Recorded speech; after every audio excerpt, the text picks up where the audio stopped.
Hello and welcome to 10-Minute OET. This is where we take a typical topic that could come up in your OET. Today we're looking at vaccinations and we explore this topic in 10 minutes. What we're going to do is look at some common concerns connected to childhood vaccinations. We're going to look at how to reassure parents, because of course this is something that could come up in your OET speaking role play. We're going to look at doing some listening practice. Today is all about listening, actually, and we're going to be focusing on those useful phrases that you can take away and use in your everyday working lives, and who knows, maybe in your OET as well. My name's Sona, I'm your online OET tutor with Bose Learning, and I'm a premium preparation provider of the OET. Thank you for joining me today. So, my first question for you today is, why might parents not want their child vaccinated? So, I'm sure this is something you come across every day as healthcare professionals. There's so much out there about not being vaccinated. What are some of the common concerns? First of all, let's listen to what a GP says. Here's a gap fill for you. 2 slides coming up, this one and another one. Let's listen, try and fill in the gaps. I know that lots of parents are concerned that there's a link between vaccinations and autism. The research that suggested that many years ago now has been discredited completely, and there is no causal link between vaccination and autism. Vaccination is there and is available to protect children from serious illness, and in choosing not to vaccinate, you're leaving your child vulnerable. Okay, how did you get along? Let's listen to the answers and see what she says. I know that lots of parents are concerned that there's a link between vaccinations and autism. The research that suggested that many years ago now has been discredited completely, and there is no causal link between vaccination and autism. Vaccination is there and is available to protect children from serious illness, and in choosing not to vaccinate, you're leaving your child vulnerable.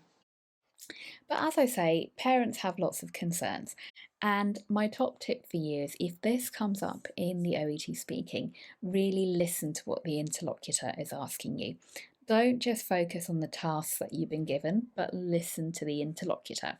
So, with that in mind, what are some common questions that parents may have in connection with vaccinations? It might be something about the ingredients that's linked to autism, maybe they want to know more about it, something else, maybe natural immunity, and again, something else. We're going to listen to 5 questions from a concerned parent. First of all, we'll listen to the questions, we'll do a gap fill connected to that, and then we'll look at how the GP answers and reassures the parent. So, let's listen to these questions, try and fill in the gaps, please. How big are the risks if I don't get my child vaccinated? I've heard that vaccines can have some serious side effects and risks. Would it not be better if I let my child build up their immunity naturally?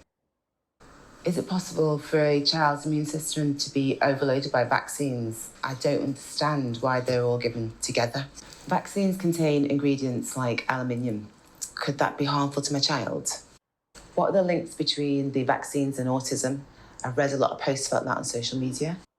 Okay, so these are some really common questions that parents might have. Did you get all of them? Here is what she said. How big are the risks if I don't get my child vaccinated? I've heard that vaccines can have some serious side effects and risks. Would it not be better if I let my child build up their immunity naturally? Is it possible for a child's immune system to be overloaded by vaccines? I don't understand why they're all given together. Vaccines contain ingredients like aluminium. Could that be harmful to my child? What are the links between the vaccines and autism? I've read a lot of posts about that on social media. Okay, let's listen to how a GP answers the parents' questions and reassures them. And we'll also look at some useful expressions that you can take away and use yourself. First, we'll listen and then I'll break it down for you. How big are the risks if I don't get my child vaccinated? The risks really are very significant. For example, the number of cases of measles is increasing quite steeply across Europe and across England. Measles can lead to complications, it can lead to pneumonia, brain inflammation, even death in rare cases. And also it weakens your child's immune system for a few years after the initial infection. It's highly contagious, so your child's very likely to catch it if they come in contact with someone who has measles.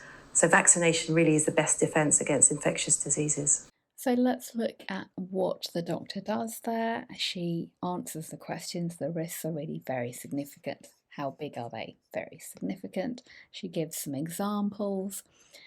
She talks about the consequences it can lead to and even death, and also it's highly contagious, so it's very easy to catch. And then again, she wraps up the explanation with vaccination is the best defense. It really is the best defense. Question 2. I've heard that vaccines can have some serious side effects and risks. Would it not be better if I let my child build up their immunity naturally? You know what? Vaccines are incredibly safe.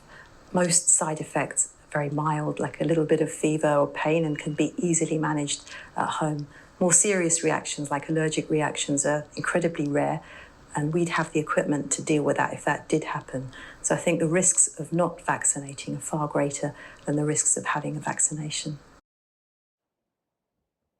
And she's answering the question, actually, you know what? Vaccines are incredibly safe and most side effects are very mild. If there are any serious reactions, and they are very rare, then they are the right people to deal with it. So even if that happens, then your child is in safe hands. Again, wrapping up with why vaccinations are so useful and that the benefits far outweigh any risks. Okay, question 3. Is it possible for a child's immune system to be overloaded by vaccines? I don't understand why they're all given together. It's not a good idea to delay vaccinations because it leaves your child vulnerable to catching diseases like measles that we've talked about. It's not possible to overload your child's immune system. We're all in contact with millions of germs every day, and we manage to withstand that. Combination vaccines have been developed to reduce the number of injections your child needs and the pain and discomfort that goes along with that. And again, the reason that they're given kind of lumped together is that it's not a good idea to delay because it exposes your child to this vulnerability. We can't overload a child's immune system. We're in contact with millions of germs every day. We deal with that. And this combination has been developed specifically to reduce the discomfort, the pain, the number of injections, etc. So again, directly answering the parents' questions and reassuring them. Okay, question 4. Vaccines contain ingredients like aluminium. Could that be harmful to my child? No, vaccines are designed to give your child the maximum protection. With all these things, the dose is the key. For example, you'll consume more aluminium salts through natural foods than would be contained in a vaccine. Vaccines are all tested and regulated very tightly, so I reassure you that they're very safe. They're designed to give your child the maximum protection, and the main thing is this dose because actually we get more of these aluminium salts every day than we would in the vaccine. And don't forget, they're all tested, they're regulated, so they are very safe. I can reassure you that they're very safe. And the last one. What are the links between the vaccines and autism? I've read a lot of posts about that on social media. And I can really reassure you about that one. There is no link between vaccinations and autism. There have been lots of studies looking at this, and there just isn't a link. I think there is a lot of fake news out there, and it's difficult to find a reliable source of information.